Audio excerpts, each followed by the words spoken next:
من خەبات قەرستانی لە جیاتی هەموو مامۆستا و خوێندکار و دانیشتوانی گوندی قەرستان زۆر سوپاسی برای بەڕێزم کاک دکتۆر تەها ڕەسوڵەکەم کە لەسەر ئەرشی بەڕێزیان بۆ یاخی تەواوی قوتابخانەکان لە ئەستۆگر و نمونەی دکتۆر تەهاکان زۆر بێت بۆ خزمەتی نیشتیمان و کوردستانیش ئاوادان بێت بە هیوای سەرکەوتن بۆ هەموو خوێندکارە چاوگەشەکانیش.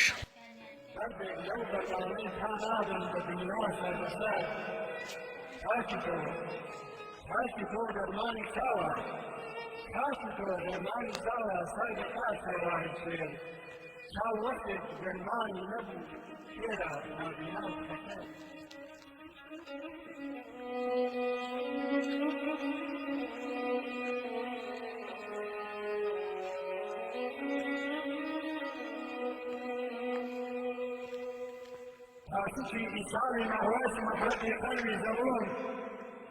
مختمع اسمك بألف مهندمين يوم نزلت